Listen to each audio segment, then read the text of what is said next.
I'm Daniel and I'm a Cubs fan. I'm Andy and I'm a Sox fan. I'm talking about baseball and I'm a Cubs fan. And this is a podcast divided after the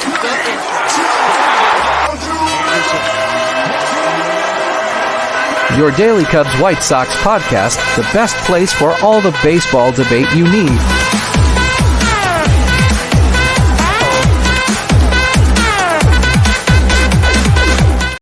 Welcome back, everybody, to a podcast divided. This is our second ever special guest show, and today we are joined by Talking About Baseball. Thank you for coming on, man. Yeah, of course. I'm really excited to come on. I'm a huge Cubs fan. I've been following them all offseason. Definitely a disappointing offseason so far. Obviously, have not gotten the guy everyone in Chicago has wanted, Cody Bellinger, yet. But I think we'll probably get one of the big four remaining. Obviously, there's talks that we could get two, but, we haven't gotten any so far. And it's been a huge offseason for us, but it's also been really fun. Yeah, and that's what we have planned for this first segment, free agent targets. And we've had a lot of connections, obviously, but we, like you said, we haven't made any signings except for Managa, and then you think about the Bush and that and Almonte trade. Like, those are the only two moves, really, we've made all offseason. So, although there have been connections, we're yet to make a move. And on this podcast, me and Andy have debated a lot about and discussed more about who we A lot of debating.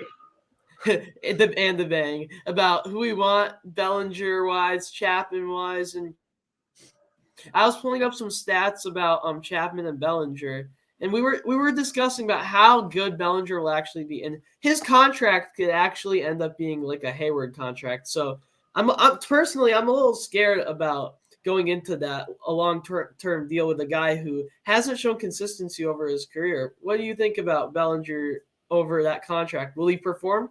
So I think it's really interesting about how he'll play because obviously 2019 he was the MVP, and then 2020 he was just kind of had the in the middle season, but then he hurt his shoulder in the World Series, and since then he was just really bad. But then he came to Chicago, and we obviously just completely rebuilt him. He was so much better of a hitter. But like you were saying, if you really look into things using Statcast and stuff, if you look really deep, he wasn't really that great of a hitter. So I think that's probably where a lot of the trouble lies right now on why we're not really wanting to give him $200 million. And also, like you mentioned, the consistency. He hasn't been good for a while outside of just this last year. So that's probably why a lot of teams have shied away. I mean, there's been plenty of teams that have wanted to get Bellinger, and some of them haven't even gotten the guy to get instead of Bellinger. Like the Yankees, obviously, they got Soto, then they weren't going to get Bellinger. But there's been plenty of teams that have been connected to him that haven't really gotten someone that would make sense to stop going into. Yeah, there definitely have been a lot of teams who he made sense for, and like you said, the Yankees, like the Giants got Jung Hoo Lee. I doubt they're gonna get him. There are still some teams that could get him, but like you said, also shying away. Like you look at his stats. Don't get me wrong, he was pretty good last year. He was. But if you look at his stats, this is a weird case because of the MVP season, but he was the worst player in baseball the few years after that. So that's why it's scary. And that shoulder injury, you wonder how that messed him up. But also you wonder, is Cody Bellinger in Chicago a lot better than Cody Bellinger in another place? We rebuilt him, Well, I think a lot of the reason he played so much better in Chicago is obviously a lot of pressure comes with playing in Chicago. It's a huge market. But I don't even think it's all that close to the Yankees and the Dodgers. Because, obviously, you're a Cubs fan. We've gone through a lot of losing, and it's not like Cubs fans are the most critical people ever. But, Dodgers fans, Yankees fans, once you, start doing bad, you're never going to be good again. It's kind of like when Joey Gallo got traded to the Yankees, and then, he was so bad that year, and he just had nowhere to go. And I feel like Bellinger in Chicago, still, even with, Pete Crow Armstrong in center, all the guys that we have, Kevin Alcantara coming up in a few years, everything we've done so far, I think the Cubs are still the absolute perfect fit for him, especially, like you said, coming off the season he just had. And yeah, like you mentioned PCA, like, I guess we're kind of combining the first two segments. Like our outfield, if you think about Seiya and Hap, Suzuki and Hap, those are two players whose contracts expire after 2026. Yeah. So we have Casey and PCA, two guys who will have to step up, hopefully, for the team, because I don't think we want to give out big contracts to Seiya and Hap when they're marginal guys who can be replaced with talent that we have, homegrown talent. So Yeah. that's definitely one thing. We talk about all these free agents. Hopefully, we can get some production from the farm system. Yeah, we have, obviously MLB just came out with their farm system rankings. We have the most top 100 prospects. So, like I said, even though we're having a very, disappointing offseason so far, we have a lot of promise coming up soon. And like you said, we don't want to give out big contracts. I'm really hopeful about Seiya Suzuki right now because the last, had last season were really nice to see from him because we signed him to this big contract. He's making 18 million a year, I think, and he hasn't really been playing like an 18 million dollar player. But Right. last year he really started to break out. He was doing much better, and I'm really hoping that he can replicate that into a whole season. And so, also sorry that we're kind of moving on into the second segment quickly All good, again. all good. I feel like there's guys that are going to step up that will be able to replace Bellinger's production. And that's why I won't be super mad if Bellinger can't come back to Chicago. Because I think that Dansby Swanson's going to be much better next year. He had, not a terrible season in Chicago because obviously his, wins above replacement is kind of carried by his defense. But I think his hitting can definitely improve because he showed stretches where he was doing, really good. But he also had a tough start to the season. And, like I said, Seiya, I think will get better. Ian Happ didn't have his best season ever last year. So a lot of guys that are going to step up and do better. So I'm hoping that we could sign Bellinger. And the main concern, like I said, is, mainly money and PCA with him. But I think that if we do sign him, he will be seeing a lot of playing time at first base. Definitely. Do you I've got a question for you. Do you see Matt Chapman as a good fit for the Cubs? So, yes and no. Obviously, we have a gaping hole at third base. Most lineup predictions, or pretty much all, obviously, have either Wisdom, Madrigal, or Miles Mastroboni, which I don't hate any of those guys. But, I mean, Patrick Wisdom had the screaming hot start last year. He was top 3 in the MLB in home runs for a little bit.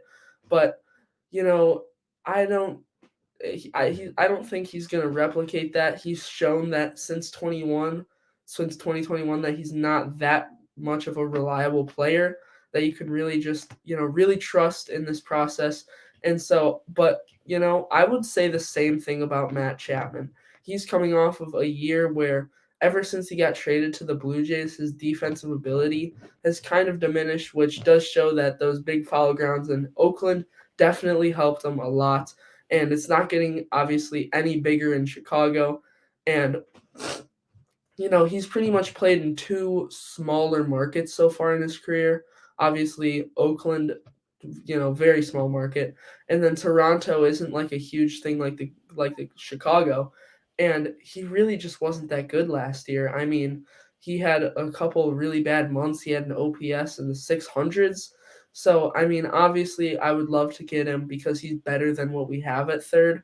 But if we're going to be paying him $150 million, you might as well just add on an extra 50 and get Bellinger, who I think is way better. Yeah, I mean, I think you made a lot of great points there. Like, first of all, like I'll just say it right off the bat, like if he wants 150 million, then I don't even think Jed's gonna talk to his agent because there's no way that I don't know, that's just like that's I would not pay that. But I do think that I'm curious to see, you're a lot more like negative on him, but I also, it's very fair points about how like his defense, because you look at, he is a very defensive player. Yeah, that was like his main trait in Oakland, like pretty, slightly above average bat, but just absolutely elite defender. And he did have a 3.5 WAR last year, and he's definitely downgraded though. I mean, his defense, he used to bring in 16.1, 12.2. Now he's at the 5.7s, but he's still, even though I understand his defense is going down, like looking at his defensive stats right now, like he is still bringing that defensive value to the point where with like a 240 average, he's bringing the same, if not more value than a Bellinger with worse defense and a slightly better bat if he bats 260. Now that's the weird thing with Bellinger, like we were just saying. He could hit 300, and then it's like obviously we gotta sign him. So that's why this is hard. Like, what's the right choice? Because Chapman is definitely a higher floor, but his ceiling is a lot lower. Yeah, I would completely agree with that because Chapman's tough because he's going to be asking for a decent amount of money because of, obviously how his whole career has gone.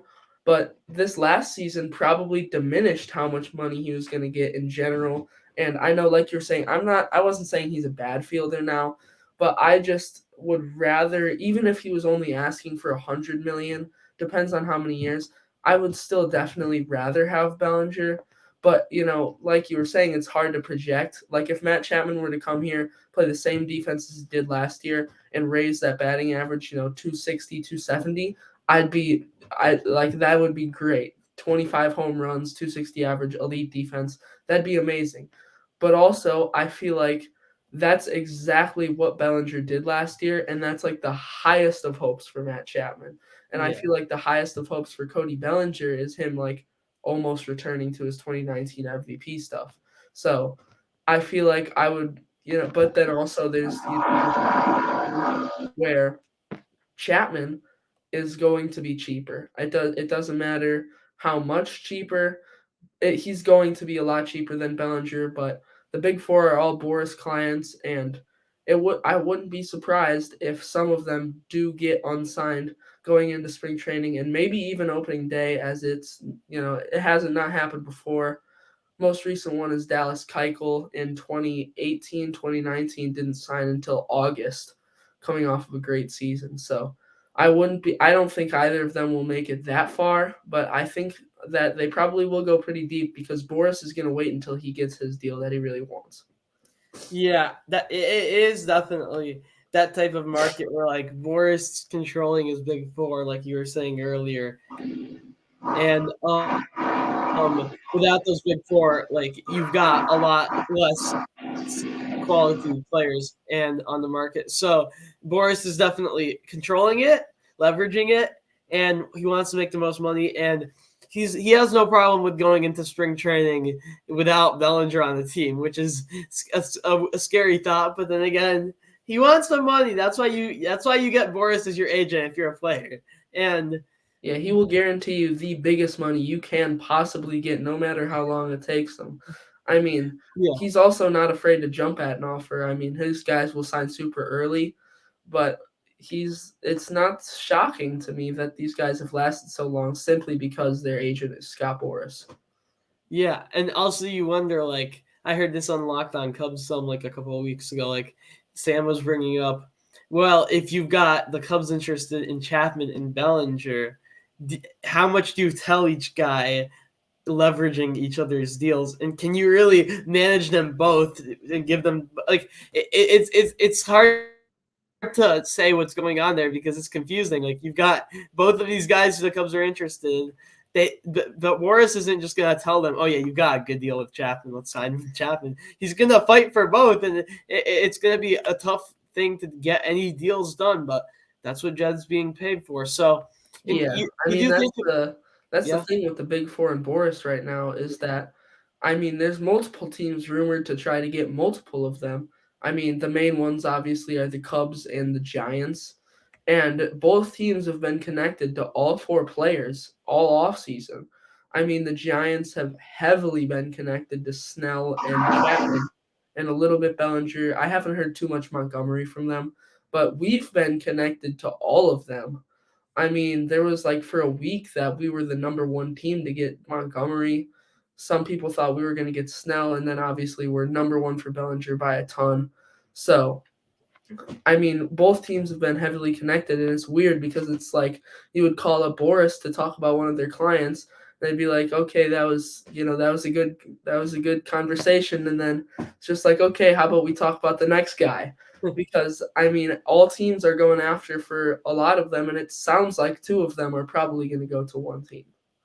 Yeah, and you do think about, should Jed be interested in pitching? And I mean, just to throw out some names, like relief pitching versus starting, like I would prefer a Chapman and Montgomery, both of those two, over just the Bellinger. But I brought that up when I was on Lock on Cubs, and they said no, that I don't think Jed's interested in Montgomery. You know, I personally agree with you. I would rather bring in Montgomery and Chapman.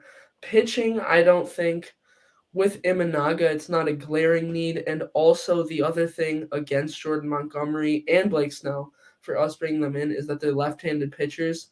And currently the two top guys in our rotation are Steele and Imanaga, both left-handed pitchers. And also pitching right now maybe is slightly a glaring need.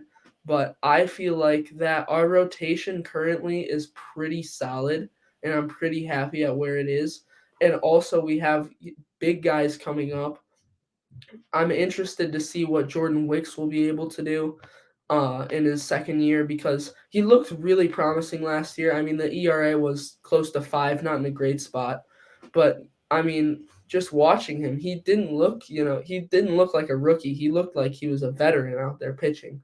And it was, one of his first starts. So I'm impressed at how good he was able to pitch already at the major league level. And also Cade Horton is already 21, 22 years old and will probably be coming up soon. So if we if we commit that much money to a guy like Montgomery or Snell, I think pretty much what that means is that Steele isn't coming back. Steele. Yeah, I mean, I it is an interesting debate. Is it okay to have three lefties at the top of your rotation? And obviously, the debate, the reasoning behind saying you shouldn't is because you want to show different guys, like from different arm slots. Yeah, different sides. I mean, going into that opening day series, even they're gonna pitch 3 times in a row in a series, more times than that. But going into the opening day series, it's gonna be those 3 hitting against Texas, and it's gonna be if it's still 3 lefties that. They're just going to roll out the same 3 lineups. And against Texas, they're probably going to be really good 3 lineups. So, I mean, it kind of makes sense because, like, righties do well against right-handed pitchers, even though it's righty-righty usually. I guess what I'm trying to say is, like, usually righty-righty, they hit better than lefty-lefty. So I guess you could give an edge to left-handed pitchers there. But also there's less left-handed pitchers and hitters, so it kind of evens out at that point. But yeah, like still money-wise too. I mean, Steele doesn't hit free agency anytime soon, but someone would have to be the odd man out. And contract-wise, Hendricks is going to be gone, which is going to free up a lot of money, which I thought we were going to decline his team option and get rid of him, but we're probably going to re-sign him anyway because he's the last remaining guy from the 2016 roster and just re-sign him for a super cheap deal. But that doesn't really free up a rotation spot. And I feel like that just makes Steele the odd man out despite the fact that he's, an elite pitcher. Well, I mean, he is definitely the ace, but like also it is true that he could be, like you said, the guy who gets out. But I feel like in the bullpen, especially though, more in the rotation, I feel like you can't have like this. You need a lot of variation from the sides you're pitching from. Yeah. And who do we have as the lefty? Brandon Hughes, and he had almost a 5 ERA last year. He shouldn't even be on the team. Like, we should sign a left-handed reliever. We got rid of Brandon Hughes. He signed a minor league contract with the Yankees. Like, he's gone. We non-tendered him. So, I mean, our lefties, we don't really have. Oh, boy. We don't have any lefties anymore. Yeah. I mean, Luke Little, I guess. I was Yeah, really hoping for us to get Josh Hader, but exactly. I'm very happy with Hector Neris. Personally, I would have also rather had Phil Maton because of like age wise, money wise, he was just a little bit cheaper, and I feel like he will provide similar production as Neris. But obviously, like I said, I'm still very excited with Neris. I think I think we still obviously need to get Bellinger and we need to get another relief pitcher. But also, we were talking about the Boris Big Four. There's still it's like a lot of good free agents are being extremely overlooked right now because the free agency has gone on for so long now that there's still very good players that haven't signed because no one really cares about them at this point. They're just waiting to see who signs. Like Jorge Soler, I would be super excited to get Jorge Soler. And then just Morel's defense, I would be completely fine with signing a DH like Jorge Soler and then, even maybe not getting Bellinger then, that just sticking Morel at first or third and then let, young guys, Matt Mervis get some playing time, just see how that all plays out. And if Matt Mervis is bad, you got, 3 third basemen waiting to play. So I think and obviously Michael Bush too. That's why I wouldn't want to sign Bellinger and Chapman for sure. But Yeah.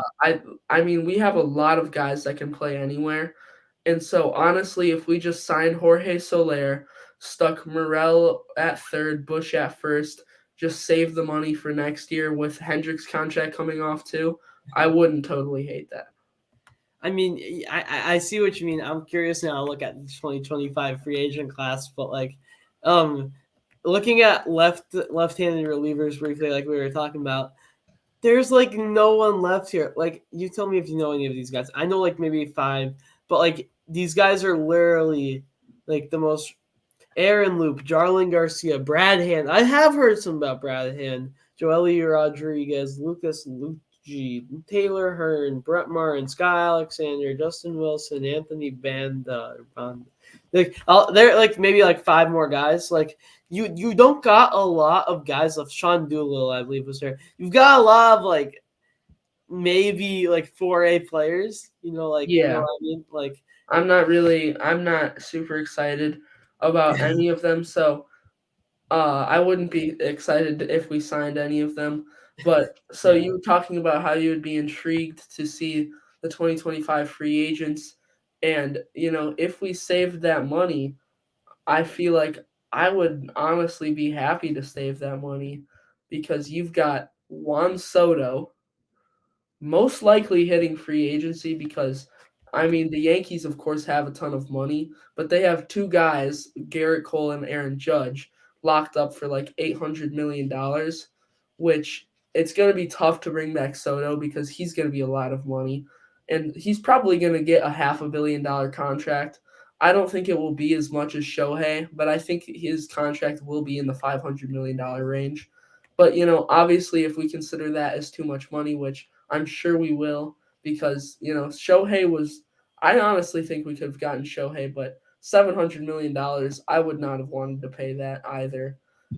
But, obviously, if we can't get Soto, which is unlikely, there's 2 other guys who are most likely also going to be hitting the free agency market, and that is Pete Alonso, if the Mets do not extend him before free agency, and another guy who – everyone kind of thought was going to be extended for sure pretty soon, and that's Alex Bregman. But with the Altuve extension, it seems pretty unlikely that Bregman gets extended as well. Yeah, it's really exciting now looking at this. There's so many guys out there. Like, imagine we just get Soler now or something like really small. We just have to start push up first, and then next offseason we get someone. Imagine we get Alex Bregman. Yeah, there's some huge players in free agency next year, and some of them are even better fits because, Bellinger is like he's not a totally great fit because, like I was saying, there's PCA, but then he plays first base, and I don't know if you saw this, but last year his batting average when playing center field was 310, but playing first base, it was a 255. So, I mean, obviously he's worse at first base, but also I think is that, some of that is obviously just maybe he doesn't like playing first base as much. But I feel like I would be super happy to get Jorge Soler and then go out and get, a guy like Alex Bregman. I mean, like looking at all these like future free agents, it's really intriguing. But it gets me thinking, like, we have a window right now where we can contend in a bad division. We need to be aggressive right now. I think that window has probably. I think that window, in my opinion, is longer than you're probably looking at it, because, I mean, the Cardinals, in my opinion, their window is this year. They have a ton of old guys. Paul Goldschmidt's a free agent after this year. Nolan Arenado's just going to continue to decline. He's still going to be a great player, obviously, but they don't really have like a ton of young talent coming up that's going to be able to propel them to stay up. And personally, this may just be Cubs bias. I don't really think that Sonny Gray is going to perform as well as they want him to. I think for sure he'll be great this year again. Not as good as he was last year because he was an animal last year. But after this year, I personally don't think he's going to do as well as many people think. And obviously the Pirates aren't going anywhere. The Reds are the team that we're going to be competing with if we are going to make these big moves. It's going to be us versus the Reds for the next few years if we're going to be a contender. The Brewers, I think, are out. They lost their two best pitchers, Woodruff and Burns. So I think it's definitely tough. So I think it is. I think we are the number one team in the division right now. Yeah, it's a very and what Jed's been doing. It's really gotten the Cubs in a spot where they could win 70 games or they could win 90 games. Like, Yeah, I don't know how they're gonna perform, but like, it's good. There's a like a big big range. team there. There's a big range, and there's a big range in the division. Like you mentioned, the Cardinals. They have been making moves, but like, Are they are the these right moves moves? enough? I mean, They're Lance kind of Lynn? fringe pitchers. Yeah.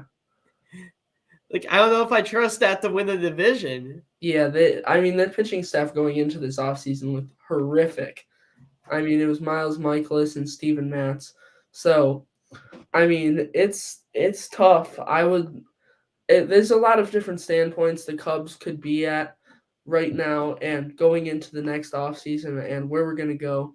But I think that, there's just a lot of different ways we could go with it and a lot of different things that could happen. And I think most of them I would be excited for.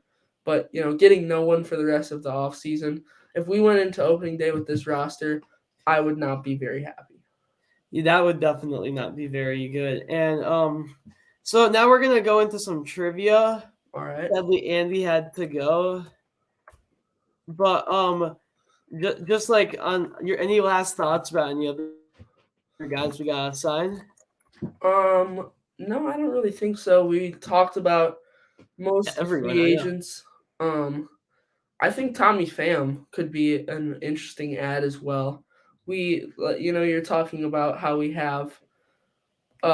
were talking about how you have Happ and Seiya in the corners, and then we have PCA in center right now. That's pretty locked in stone, but getting Bellinger would kind of fluctuate that. But, if we don't get Bellinger, looking at it right now, we have zero outfield depth. I mean, it's like our starting three and no one else. So I wouldn't pay Tommy Pham or some other backup outfielder. Yeah, I mean, because just quickly before we go to trivia, I'm taking this too long, but like a guy who like Owen Casey and PCA, if you actually think they're gonna be good, if they actually end up being like solid major league players, like we'll need at least Bellinger and then a backup outfielder. But yeah, so we're gonna go into a transition and then we'll be back with trivia. So so on the channel we are sponsored by SeatGeek and we like talking about them. And so SeatGeek is a great ticketing app where you can get a ton of tickets for concerts, sports events, and so we have a code for all our channels, and if you use code FortBoys on SeatGeek, you'll get $20 off your first purchase. So do that, and save on your baseball games because see a Cubs win maybe. So Yeah, I use SeatGeek for all the Cubs games I go to. Of course, I've got it on my phone right here too. So I look at tickets all the time. I'm hoping to get the tickets to the Dodgers Cubs game at the beginning of the season to see Ohtani play for the first time. So I use SeatGeek a lot, of course, and it's great. You know, it's the best ticketing site out there for anything you want to watch. Baseball games. Hopefully, if you're here, you're a baseball fan. hopefully. But they carry anything else, any other games you want to go to of any sport, concerts, all that stuff like that.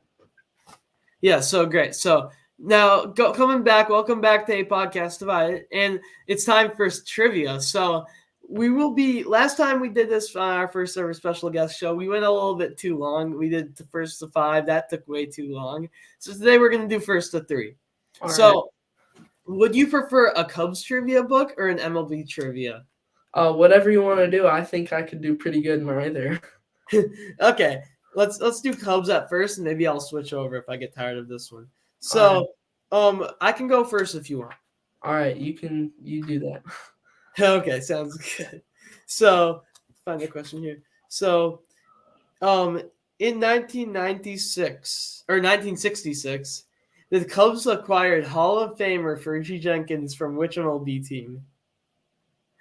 That's a weird one. I think I know. This could be. I feel like Phillies for some reason, but I feel like that might be wrong. But I'm gonna say Phillies because I actually feel like that's it, even though it's probably wrong. I think Oh yeah, it is. Let's go. It is the Phillies. Yeah, It that's is? what I was thinking too.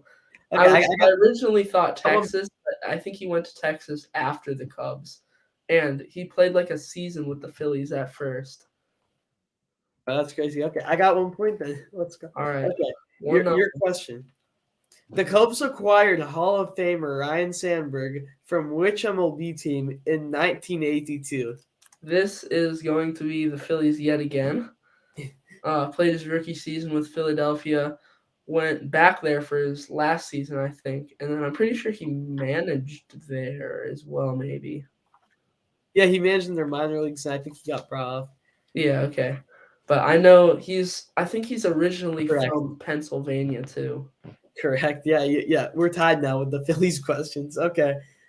In 2010, the Cubs selected. This is gonna be a weird one. This is like farm system. The Cubs selected blank 6th overall in the first round of the MLB draft. Many regard this as the worst Cubs draft pick of the 2010s. He left the game professionally after only 3 years. Oh, I don't think This I is would all do multiple choice, by the way. A. Reggie Golden, B. Micah Gibbs, C. Hunter Ackerman, D. Hayden Simpson. Just gonna say Simpson just because he has a funny name. that. I'm happy it's your Bro! question. I got it. All right. We have to go to 5 because this is almost Yeah, let's go over. to 5. We keep Let's getting go them. Let's go to Go. 5. 3's too Go. early, I think. Okay, so I'm up 2-1, but yeah, we're going to 5. All right. That's just okay.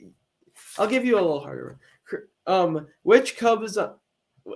In which city does the Cubs AAA team play? Don't get this wrong. Oh, that's Des Moines, Iowa.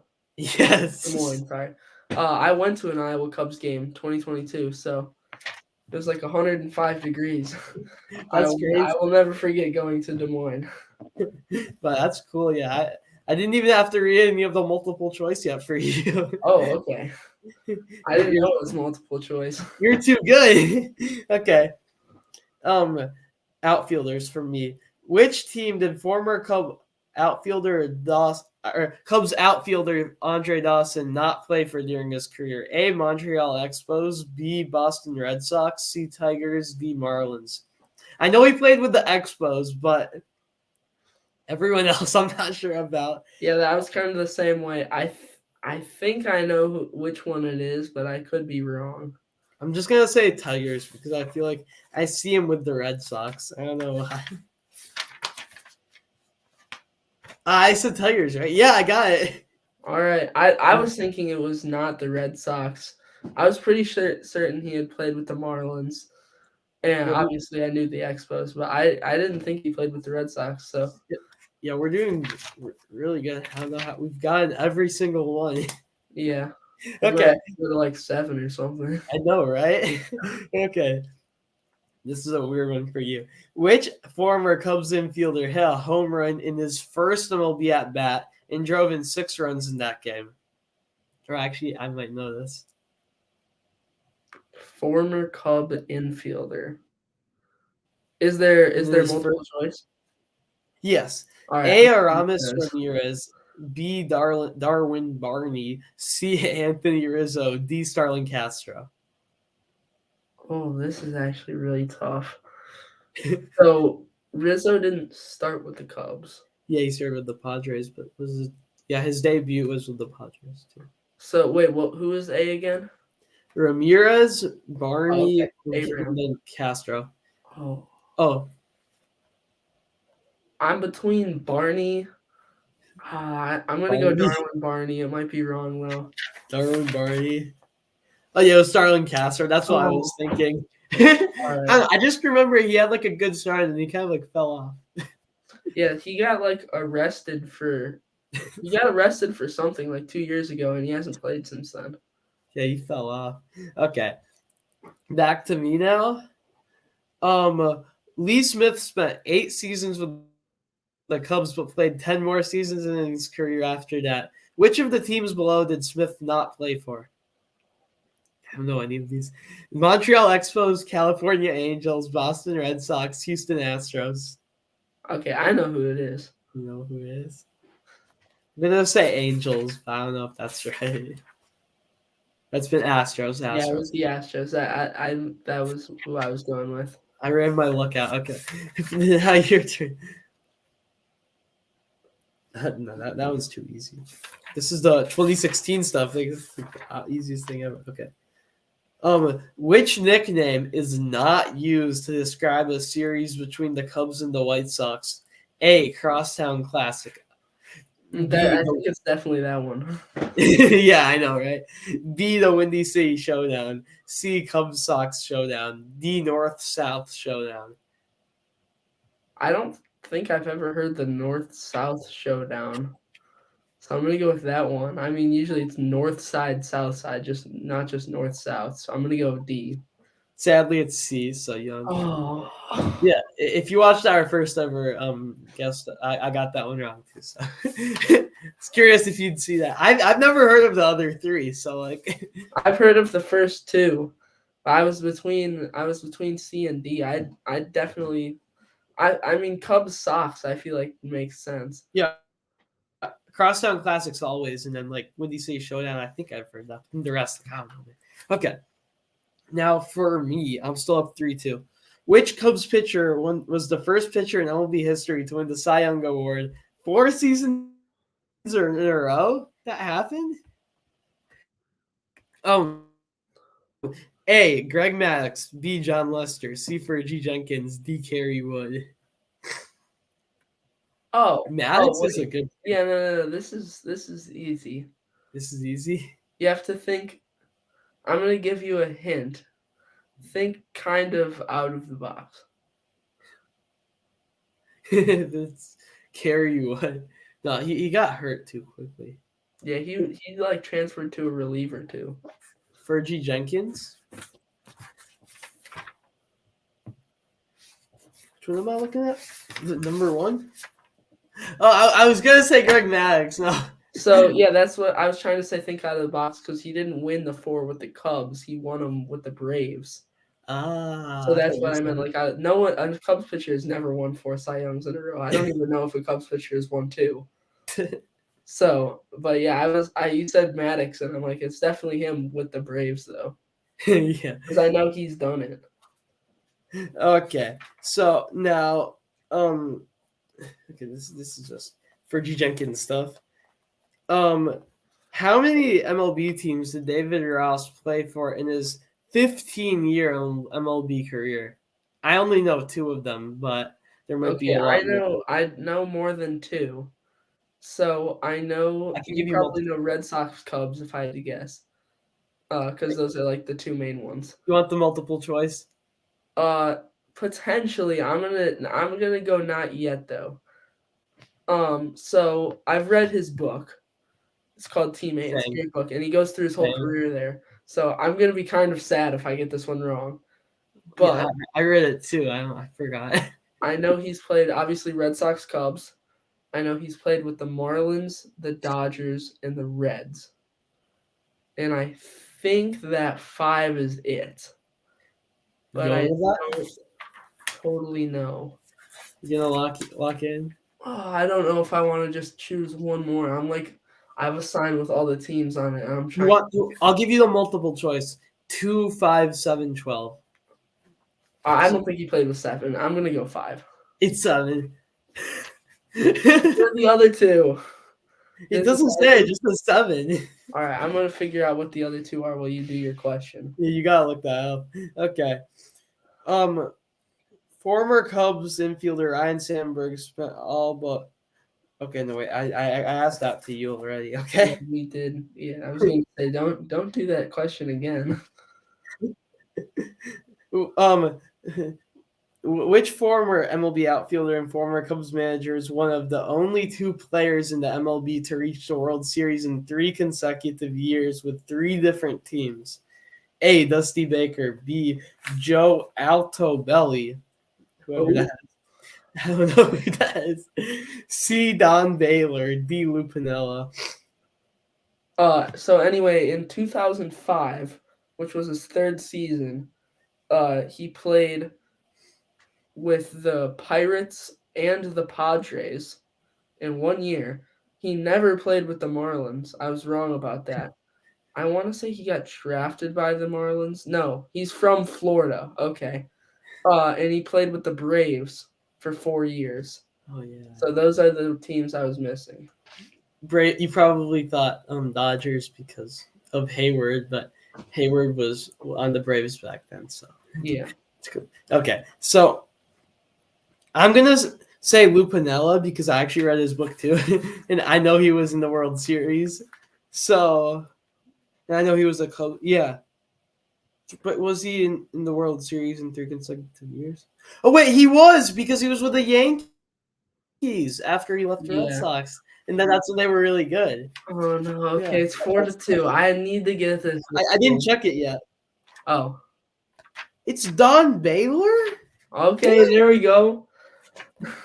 What? Okay. Still 3-2 then. Okay. We take that 3-2. Yeah, I'm gonna switch to that MLB trivia because I've asked every question from there. All right. Who was the first player to reach 4,000 career hits? A. Stan Musial, B. Hank Aaron, C. Pete Rose, D. Ty Cobb. Oh. I feel like this is really easy, but also not. So, I ruled out Stan Musial immediately. Who is B again? Sorry. Hank Aaron and then Hank Pete Aaron, Rose okay. and Ty Cobb. So Hank Aaron played for a really long time, which that's why I'm kind of gonna go for him. But Ty Cobb also played for a really long time. Oh, I don't know. I'm gonna go. Originally, my gut told me Pete Rose. I'm not gonna go with that. You know what? I'm gonna go Ty Cobb. Yeah, correct. Yes. Tied at 3. For me. All right. I'm happy I got that. I know. I've got a true or false question, but I can skip it if you think. Can I do True or false is too easy. That's 50-50 chance. Okay, yeah, I'll skip that. Another true or false. Okay, wait, skip. Okay, I'm going to the book because these are all true or false now. Okay. What year? This is weird. What year were numbers added to the front of Cubs road jerseys for the first time? Oh. 1988, 1975, 1957, 1969.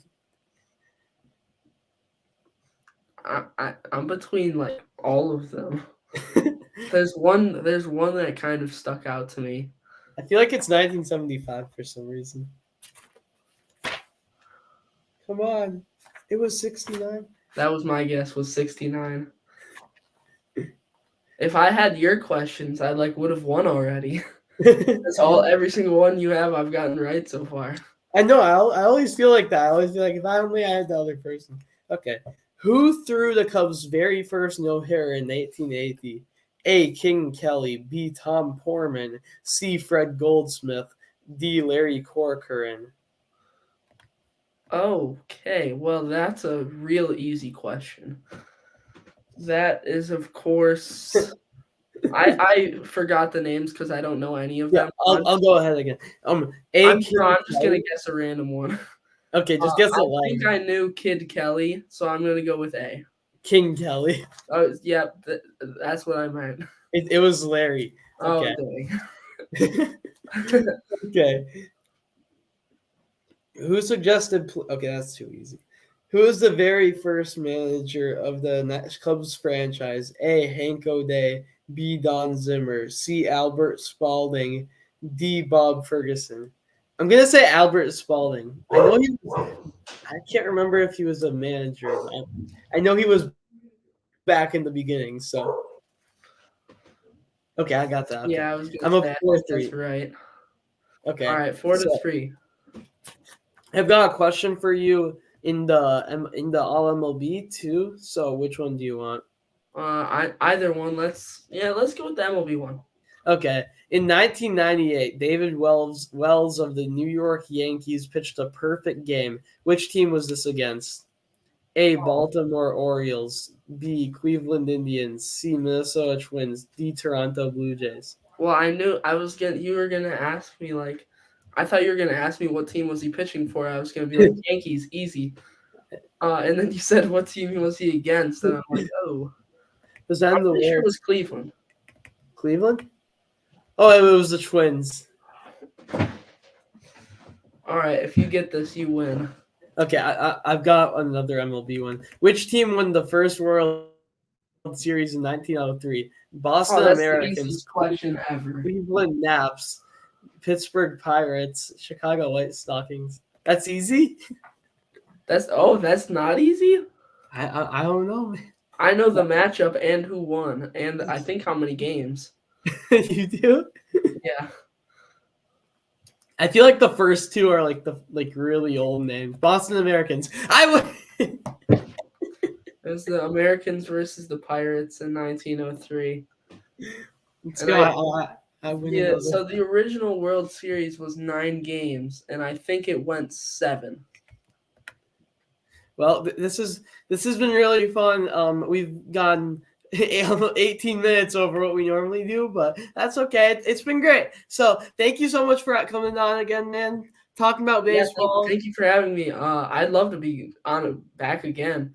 Let's do it. Yeah, I'd love to come back again. Whenever you want to do it, spring training, once the season starts, after the Cubs win the 2024 World Series, after the Sox lose 115 games. Yeah. Whatever you want to do, I'm cool with it. Those all sound great. Okay. I saw you do some watch parties on your channel. Yeah. I'd be cool with doing one of those maybe sometime.